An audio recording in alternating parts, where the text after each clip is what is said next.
Condition for standard heat of reaction के बारे में बात करते हैं। हमारे पास डिफरेंट रिएक्शंस होते हैं, उनकी हमारे पास क्या होती है जो डिफरेंट हीट्स होती हैं, ठीक है। तो हम कहते हैं कि उसको हम किससे रिप्रेजेंट करते हैं, एंथैल्पी के इस साइन के साथ, डेल्टा एट के साथ, ठीक है।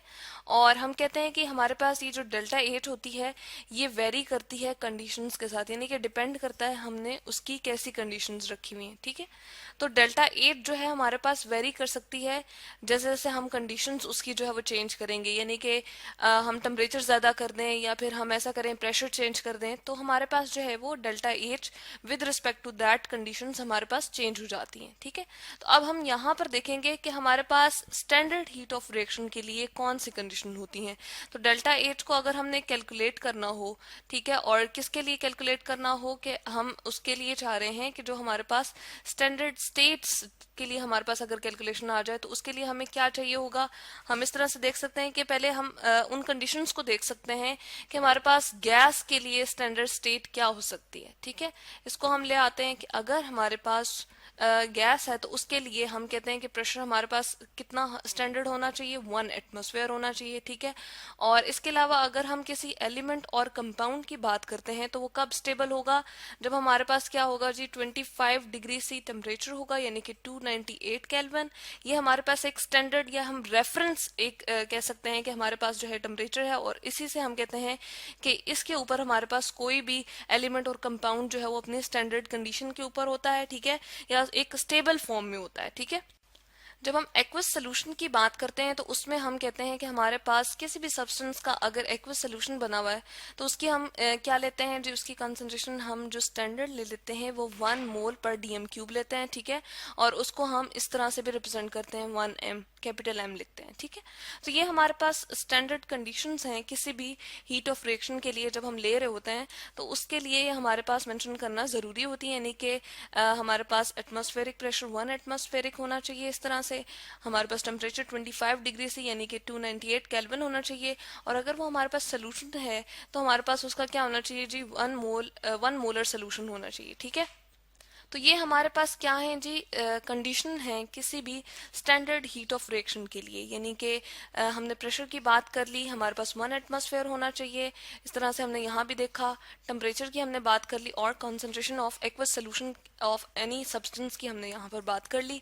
अब हम ऐसा करते हैं कि एक स्टैंडर्ड इंथैल्पी ऑफ रिएक्शन के लिए हम रिएक्शन ले आते हैं जिसमें हम वाटर की फॉर्मेशन को देखेंगे, या हम ये कह सकते हैं कि हमारे पास जो है वो H2 गैस है और साथ में हमारे पास O2 गैस है, और दोनों क्या करने जा रही हैं जी रिएक्ट करने जा रही हैं, ठीक है। यहाँ पर हम ले आए कि हमारे पास 2 मोल्स ऑफ H2 गैस है अब, और इसके साथ रिएक्ट कर रहा है हमारे पास 1 मोल ऑफ O2 गैस, ठीक है।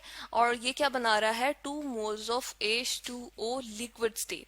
अब इनकी हम स्टैंडर्ड कंडीशंस लेते हैं, यानी कि अगर H2 हमारे पास अवेलेबल है तो वो ऐसा नहीं होगा कि हमारे पास गैस फॉर्म में हो, सॉरी हमारे पास ये H2 जो है वो ऐसा नहीं होगा कि वो लिक्विड स्टेट में हो, बल्कि हम इसको कहते हैं कि हमारे पास ये स्टेबल किस फॉर्म में है, गैस फॉर्म में। और इसके लिए प्रेशर हमने स्टैंडर्ड अगर रखना है तो 1 एटमॉस्फेयर हम जो है वो इसके लिए प्रेशर रखेंगे।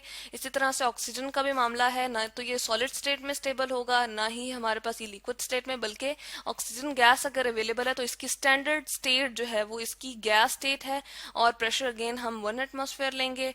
अब जब वाटर की बात आती है तो हमारे पास ना तो ये हमने इस रिएक्शन के थ्रू हमने लिक्विड स्टेट में इसको जो है ऑब्टेन किया है, तो इसलिए ना तो इसकी स्टेबल स्टेट हमारे पास सॉलिड होगी ना ही गैस होगी, बल्कि लिक्विड स्टेट हमारे पास वाटर की इस रिएक्शन की जो कि स्टैंडर्ड रिएक्शन हमारे पास है इसके अकॉर्डिंग हमारे पास क्या होगी, इसकी स्टेट लिक्विड होगी। इसके अकॉर्डिंग हमारे पास इन 2 मोल के लिए, यानी कि वाटर के अगर 2 मोल बन रहे हैं तो उसकी हमारे पास स्टैंडर्ड हीट ऑफ रिएक्शन कितनी आ रही है जी -571.6 किलो जूल। अब ये मेंशन किया हमने 2 मोल्स के लिए, ठीक है। अगर हमने पर मोल इसकी निकालनी हो तो हम क्या करेंगे जी, इसको हम इस तरह से देख सकते हैं। हमारे पास अगर 1 मोल ऑफ हम इसके लिए स्पेसिफिक कर दें तो हमारे पास हो जाएगी -285.8 किलो जूल पर मोल, ठीक है, पर मोल के लिए हमने जो है यानी कि 1 मोल के लिए स्पेसिफिक कर दिया है। तो ये हीट ऑफ रिएक्शन है। और ये स्टैंडर्ड हीट ऑफ रिएक्शन क्यों हमने इसको इस तरह से कह दिया, स्टैंडर्ड एंथैल्पी ऑफ रिएक्शन भी हम इसको कह सकते हैं, जिसके लिए हमने यहाँ पर सिंबल यूज किया है। इसलिए हमने किया है क्योंकि इनकी स्टैंडर्ड स्टेट्स को एक तो हमने मेंशन किया है इस रिएक्शन के अंदर, और दूसरी हमने कंडीशंस को भी फॉलो किया है, जो कि हमारे पास क्या है, स्टैंडर्ड स्टेट्स की कंडीशंस हैं।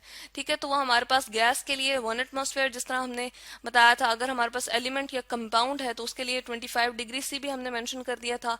और अगर हमारे पास कोई सोल्यूशन है किसी भी सब्सटेंस का, तो वो हमारे पास 1 मोलर होना चाहिए। तो इन कंडीशंस को फॉलो करते हुए हमने इस रिएक्शन जो भी हमने यहाँ पर दिखाया उसको कैरेट आउट किया है। इसलिए हम जो है वो कह रहे हैं कि ये हमारे पास स्टैंडर्ड एंथैल्पी ऑफ रिएक्शन है, किसकी जी, वाटर के लिए। ठीक है, यानी कि ये जो H2 गैस और O2 गैस आपस में रिएक्ट कर रही हैं, ये इसकी स्टैंडर्ड हीट ऑफ रिएक्शन है। दोनों हमारे पास जो है वो रिएक्ट करती हैं और फिर वाटर लिक्विड स्टेट में बनाती हैं। इन दोनों की गैसीय स्टेट थी, और इस तरह से हमने वाटर की लिक्विड स्टेट को मेंशन किया। तो इस तरह से हमारे पास जो है वो इसकी क्या आ जाती है जी, स्टैंडर्ड हीट ऑफ रिएक्शन पर मोल के हिसाब से हमारे पास ये आ जाती है। ठीक है, तो इस तरह से हमने देखा कि जब हम स्टैंडर्ड कंडीशंस ले रहे होते हैं, जो भी हमारे पास सब्सटेंस यूज हो रहे होते हैं, तो उसकी हम स्टैंडर्ड हीट ऑफ रिएक्शन को इस तरह से रिप्रेजेंट कर देते हैं, डेल्टा एच और ऊपर नॉट लिखते हैं, क्योंकि स्टैंडर्ड है ना, इसी से रेफरेंस लेके हम बाकी चीजों को जो है वो देख रहे होते हैं। ठीक है, जबकि हमने जब इसकी कंडीशंस की बात की है, ठीक है, कंडीशंस की जब हम बात करते हैं तो हम कहते हैं कि गैस के लिए 1 एटमॉस्फेयर हो जाएगा हमारे पास प्रेशर, और टेम्परेचर की हम 25 डिग्री सी बात करते हैं, 298 केल्विन हमारे पास होता है। एलिमेंट और कंपाउंड हमारे पास इस फॉर्म में स्टेबल होते हैं, यानी कि ये इस कंडीशन पे स्टेबल होते हैं। और मोलर, अगर हमारे पास 1 मोलर सोल्यूशन कंसंट्रेशन हो तो हमारे पास एक्वस सोल्यूशन इस तरह से हमारे पास जो है वो स्टैंडर्ड कंडीशन के अकॉर्डिंग आ जाता है। और ये जो हमने बताई है, ये हमने किलो जूल बात की थी कि जब हमारे पास 2 मोल्स ऑफ वाटर जो है प्रिपेयर होता है इस रिएक्शन के थ्रू, और जब हम किलो जूल पर मोल की बात करते हैं तो हम इसको जो है वो क्या करते हैं कि हम इस तरह से कैलकुलेशन जब करते हैं तो हमारे पास आ जाती है -285.8, और माइनस साइन ये शो कर रहा है कि हमारे पास एक्सोथर्मिक रिएक्शन है। ठीक है, हीट इवॉल्व हो रही है इस रिएक्शन के थ्रू। तो ये है जी condition for standard heat of reaction.